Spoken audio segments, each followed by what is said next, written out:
to the next question. I want to move on. We only have about 7 minutes left. And that question is, what effect do you think the absence of minority or even homegrown teachers has had on the students? Mr. Lewis? I think cultural competency is very important with our children. And if you look at, again, whether it's Orland Parish or throughout the state and in our large urban school districts, on average, at least 85% of the kids are African American, and the socioeconomic levels are the same. But I think, so I think it's important for particularly young black boys to see teachers in front of them that look like them, to serve as role models. It's important for kids to have teachers that understand some of the issues that they're dealing with. But all in all, I think it's also important that we ensure that we have highly effective teachers that can teach in front of our kids. And so I think those are the important attributes that our kids need to have.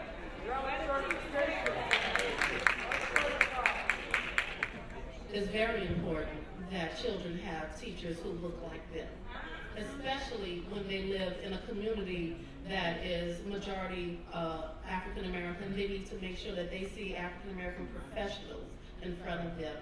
And I know you've moved on from governance, but you didn't give me a chance to speak about the governance issue. And I just have to say that I am very concerned that it would be a notion that poor communities no longer need democratically controlled public education. And actually, with all of the different types of schools we have now, there's less opportunity for parents to weigh in on the various boards' decisions.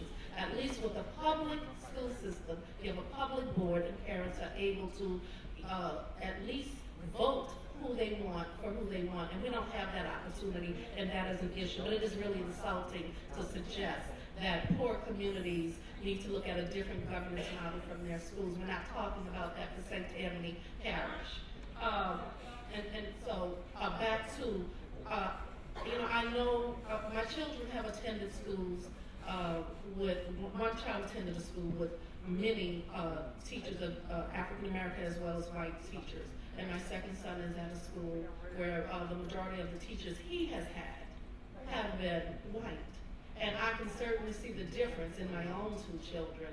And it's not to say that there's anything wrong with my child, but there's a certain perspective that he lacks, that I have to work extra hard at home to bring to him, because he doesn't get that perspective in the classroom. I think a couple of things about, Karen, the point you made, I thought was a good one about governance, and I think you're right about democracy. I think the history of our current model here is based on recovery from academic failures, which you have with recovery school districts, which is a temporary entity, right? It's not going to be permanent. It's going to return to some form of local governance. And so the question about democracy is important.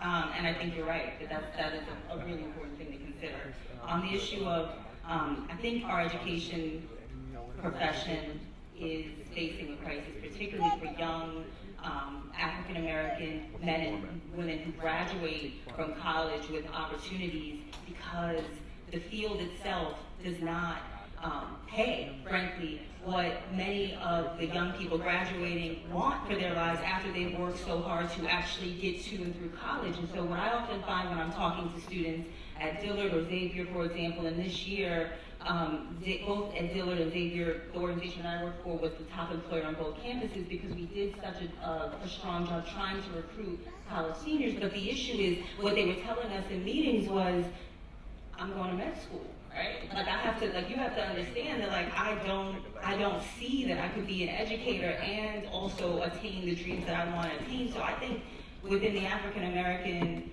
community, there's a conversation to be had. I could tell you that in my own life, though my mother is a 28-year veteran educator about to retire this year, when I called her when I was a college senior and told her I'm going to be an educator, there was silence on the other end of the phone.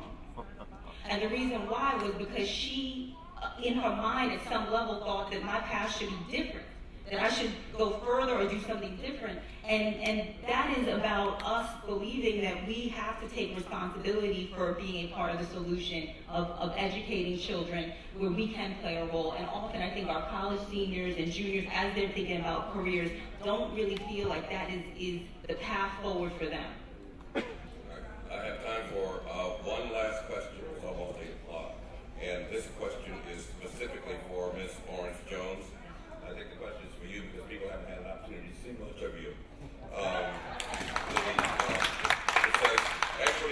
transparency and accountability is of utmost importance to police and charter schools. Please explain the policies implemented to monitor the charter schools.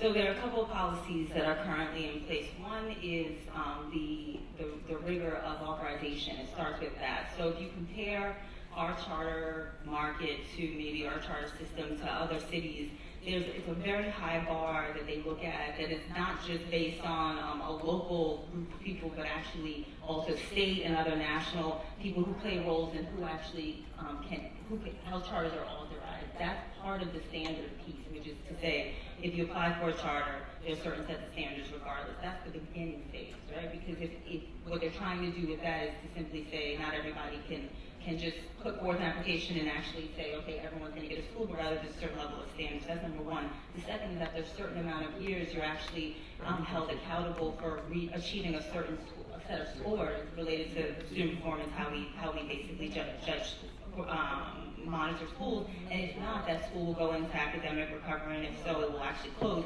In fact, it's a lot easier to close a charter that's failing than to basically close a traditional school that's a part of the district system, because the school is accountable for a set of metrics, and after 3 years, you can close them.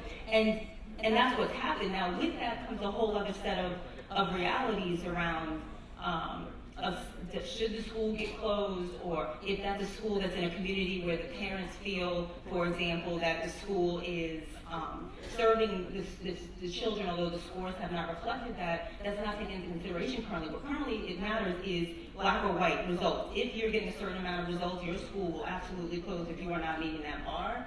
There's something that was just passed in legislation, though, that is worth, I think, mentioning, that I think is called the Parent Trigger Law, which is actually about trying to say that parents, too, have the opportunity to vote as to whether or not a school should remain open or closed based on their children in that building. And so this is something that many parents don't yet know about, but I think it's very important, because what it basically says is if you are in a school that you believe should basically go into academics, should be in recovery, you don't believe it's well serving your children, and 50+1% of the parents in the building feel that way, then you now have the right and the responsibility to actually get that school into academic recovery, which is trying to put more power into the hands of the parents whose children are actually in that building. All right, thank you, Ms. Jones. Does any other panelists have comments they'd like to add? I only have a few minutes left. Well, I work with public school parents, and there isn't enough accountability or oversight. The state must do a better job. The oversight is pathetic when it comes to what's going on in charter schools, and it really feels like charter schools are being given the opportunity to fail multiple times in serving children. I have brought up issues to the Recovery School District, and I said, you really need to look and see if this is a systemic issue. But the system of monitoring is not set up. If you notice, Ms. Orange-Jones said that after a certain number of years, you are able to hold the school accountable. But what happens to children in year 1, year 2, and year 3? And the other thing, in terms of accountability, not just with the charter schools, but with recovery school district schools, the parent trigger doesn't allow parents whose children have been in recovery school district, direct run schools for the last 6 years, to trigger to go back to a different kind of system. They can only trigger to go into, to shut the school down and to charter the school, or charter the school.